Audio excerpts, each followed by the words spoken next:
Greetings Descendants, FiOth here, and in this vid, my very first of a series I'll call Understanding Your Descendant, I will be breaking down the functions, strengths and weaknesses of Lepic, the Descendant I started playing the game with. In one of the betas I picked Viesa, and I think the second one I picked Viesa as well, but starting here I picked Lepic because I wanted to dive in with the poster boy of the game proper. Lepic is the best Descendant for beginners, no doubt about that. He has a very strong kit, very versatile, and a unique passive that makes him able to survive where others will not, especially for a person who's still learning the ropes. It is a very unique hybrid of medium range combatant and straight up spellcaster. Well, spells of course are his ability, primarily grenades. I'm gonna explain how he functions, what kind of combos are expected of you if you wanna optimize his usage, and of course the building him up in order to make him as efficient as possible.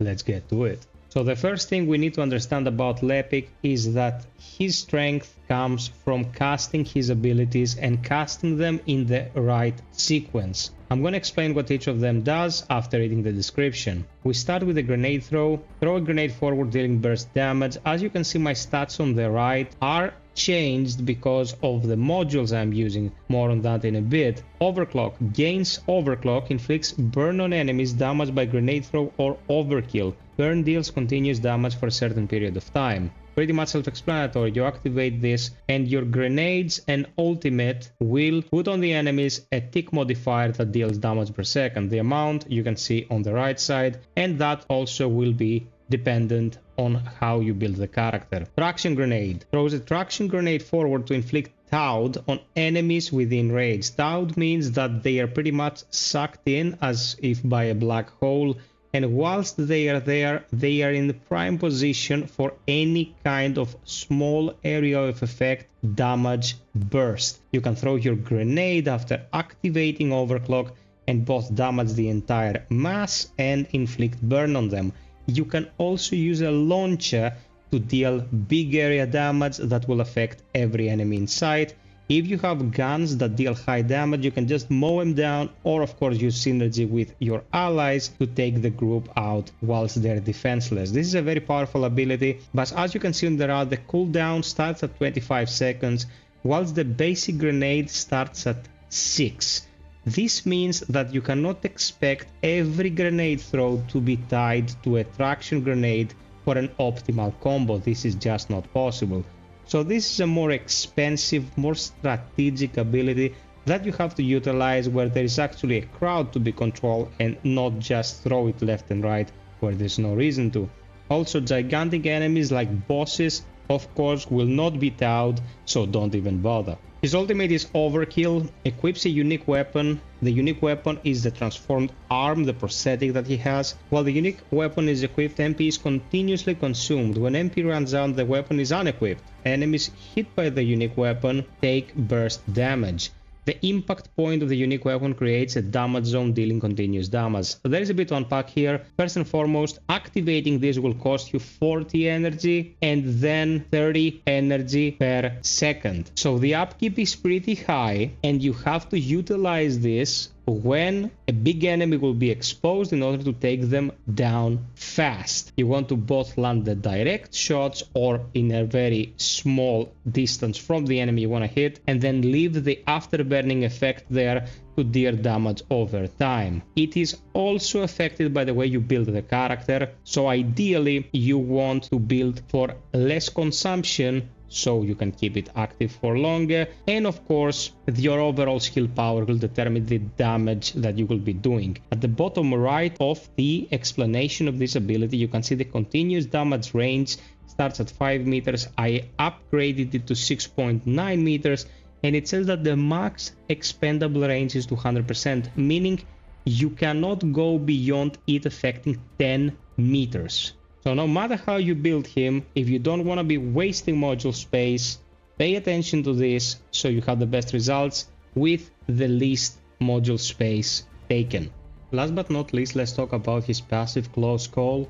Upon receiving fatal damage, gain Close Call. While Close Call is active, grants damage immunity and immobilization. When close call ends, recovers HP proportional to own max HP. The cooldown for this is 10 minutes, 600 seconds. I have reduced it to 564. Duration for close call is 5 seconds, in which you're immune to pretty much everything, and then you recover 50% of your entire health pool. This is why I said that Lepic is 100% the best Descendant for beginners. You will stay in the fight after others would have required someone to revive them at least once every 10 minutes. For learning the ropes and understanding how boss fights work especially, this is the ideal passive, and it comes in the kit with nothing for you to worry about. Now, when it actually comes to managing the modules, one thing that has to be made abundantly clear is that this character is extremely energy hungry. He will always be running out of energy, and when energy runs out, especially during your ultimate just shuts down. On top of this, your ultimate takes a lot of time to prime until the arm transforms. You can't do anything but move and jump. So when it's time to use that, you should be capitalizing with the max available energy that you can. Okay, make sure that blue bar is full before you utilize your super, because if it's at 25%, if you have that 40 energy required to activate it, you'll just be shooting once and then it will be gone. Staple of any build, your melee weapon. This is the sub-attack module that increases your overall capacity as you upgrade it. I don't need to explain much here. It goes up to level 10, providing additional space. In this case, it's level 8 and provides an additional 8. It's a Malachite polarity slot. So when you reset Lepic and you want to save some space, you can always go for Malachite on the sub weapon category here in order to optimize your sub attack. Now, according to what you have found, how lucky you have been, whether or not you've used an energy activator or your mastery rank that actually increases capacity, there is a lot of stuff that you can fit in here or not, or even have available. So I'm gonna break down what you need, the logic behind what you should be using, so when you find something that is applicable here, you'll know what to do with it. First and foremost, Tactician skill power modifier increases your skill power as you upgrade it. It is a must, and Lepic, lucky us, has a Malachite slot out of the box. So this is pretty much the ideal module to place here. Upgrade it as much as you can and then place it here and you get more damage for your abilities. Pretty self-explanatory. We want this 100%. Then go to skill expansion. Skill effect range up according to the level. Affects certain skills, but for Lepic it pretty much affects everything. Grenade blast radius, the tau of your traction, and the after effect and initial blast area of Overkill. Upgrade it as much as you can and place it in here because it's gonna help you tremendously. Now, Agony is a rare. Agony will probably drop for you sooner or later. More max MP and more defense. It's a pretty self-explanatory choice, to be honest. You want more magic and you want more defense, so why wouldn't you use this? It's not that expensive when you max it out at level 5. It's just a 10, as you can see here. You can put it in Malachite right below where I've put it, but ultimately Technician will cost more, so Technician is the better choice. MP Collector is probably the best module you can run on this guy, but it is an ultimate and you might not see it for hours on end. There is really nothing that can be done, it just has to drop with you. The module socket is a Xantic, you don't really need to expand the mod socket. At level 5 it costs 11, it's not that crazy. And it instantly recovers an amount of your magic at a chance whenever you defeat an enemy. In this game you defeat enemies by the dozen. If the first doesn't proc, the second will. If the second won't, the third will. You get back magic all the time. And when Overkill is active and you're blasting the environment surrounded by enemies, you might get lucky and recover magic that will extend the ultimate's duration. This is crazy. If you find MP Collector, be sure to upgrade it and place it on Lepic because it makes a beast out of him. Enlightenment will increase your max MP. It is a normal rarity module. You'll find it, you can upgrade it. It's not my first priority, but it's really good. Now, for strong mentality and nimble fingers, you will also be getting these pretty early because they're normal rarity and they're really good. But in this game, everything is damn expensive when it comes to upgrade materials.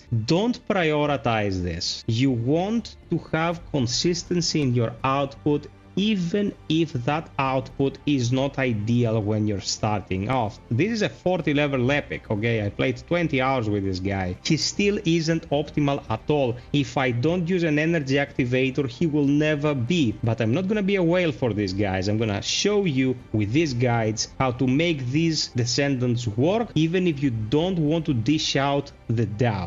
This kind of configuration will be great for you. You see that my skill module is empty. I have Nerve Infiltration here. Overclock no longer inflicts burn, inflicts weakened regeneration instead. According to what kind of content you want to play, this might be a deal breaker or maker, because you will be stopping the regeneration of certain bosses that are extremely tacky and obnoxious. But for the stuff I'm going after right now, I really don't need to use it. One thing you need to remember, your skill modules cost less to socket the higher you upgrade them. So if you upgrade this, it will not cost 14, it will cost less. Keep that in mind when you're about to upgrade one of these. For our reactor, we want something that ties well with the kind of ability we have. At the very bottom, its description, it says fusion skill power boost ratio, toxic skill power boost ratio. You can see that this is by no means optimal. It would be better if it was tied to fire skills or increases my range or something like that. But if you look at the top optimization condition, it states that the tactical rifle weapon class equipped, all of these reactors have one of these requirements, and if you meet them,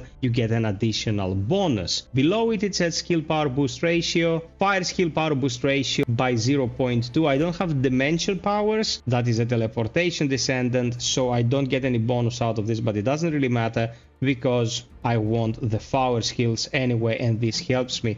Fighting the ideal reactor is again RNG. Maybe you'll get lucky, maybe you won't, but although the loot is overwhelming in this game, always take a moment after a mission to see what you collected, in case you picked something good up. Now for my external components, what I actually went for is a set bonus, because certain one of these actually provide set bonuses. Very difficult to find exactly what we want again, but keep your eyes out for these sets, because the effects you get are very potent, and it would be a damn shame to miss out on some potential damage and effectiveness because you just threw away something that was actually good. It is a combo character, and you have to make sure you have the strongest possible skills, the highest possible skill damage, range, and management of your energy. Don't bother with stuff that is tied to weapon handling and all that. He is not a gun combatant, not any more than VS is, to be honest. He will have to be focused on his skills. When you eventually get that energy activator in there, or prestige him 10 times and you have all the space in the world, you can put in more health, you can put in more defense, you can put in more mana points. But for the time being, what I want you to focus on is his consistency, strength of abilities, range, and upkeep. And with this kind of setup, you will be set and everything will work out. Subscribe, like, hit the notification bell for more content like this. Click on any of these vids to learn more about the game. Until next time, be well, stay frosty, and always strive for perfection. Cheers!